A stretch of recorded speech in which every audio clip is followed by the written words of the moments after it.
Our passage for today is John chapter 1, verse 17 and 18. The text reads, "The law was given through Moses. Grace and truth came through Jesus Christ. No one has ever seen God, the only God, who is at the Father's side. He has made him known." When you look at the Old Testament, you see a lot of interesting stories. There's a story of a man being swallowed by a great fish, the story of Jonah,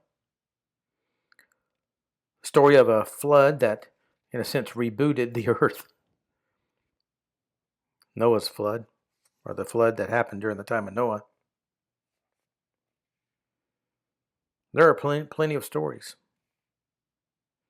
And sometimes it's even more difficult to discern what is God's purpose behind them, behind all of these stories in the Old Testament.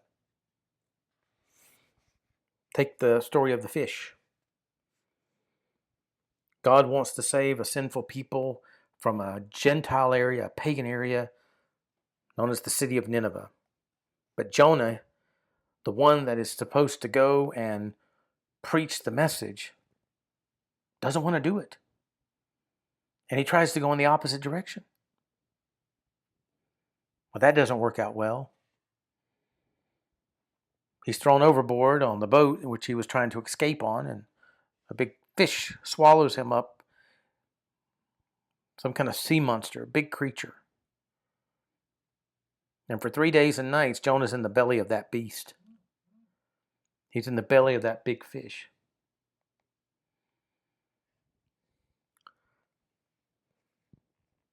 But once he came out, he was willing to go and preach that message. Think about the story of the flood.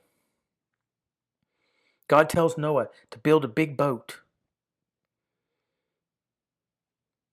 because judgment's coming. A worldwide flood is coming. It's going to wipe out everything that's not on the boat. And the floods come. The rain comes, the flood comes, and everything is wiped away. In both stories, judgment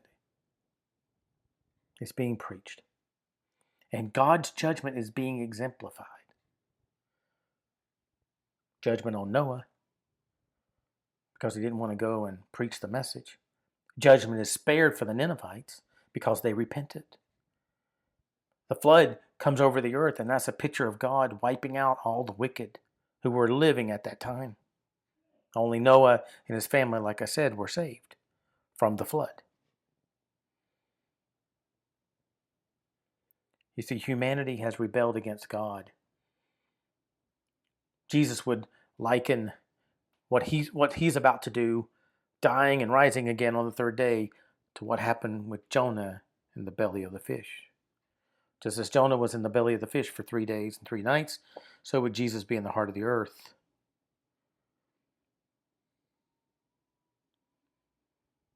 And the only way you can be saved is by believing in the message of the cross. That's our boat.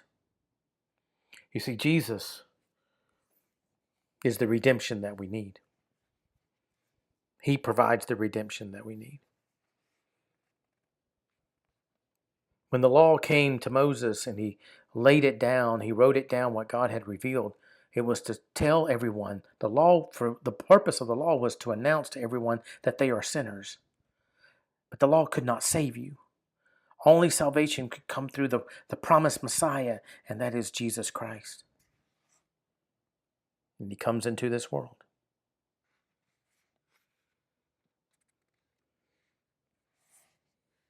We need to be thankful to God for sending his Son into this world to redeem us, to provide that redemption.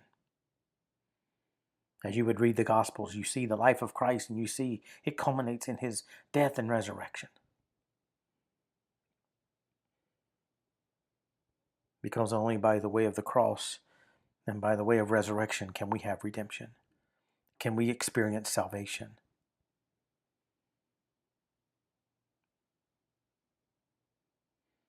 So how significant It's Christ's sacrifice on the cross and his resurrection to you. I pray that it means everything to you. Everything. It means everything to me. And we must never forget what Christ has done and how he fulfilled the law in every aspect. And he is that redemption lamb, sacrificing himself for us. Never forget the grace and mercy that comes through Jesus Christ.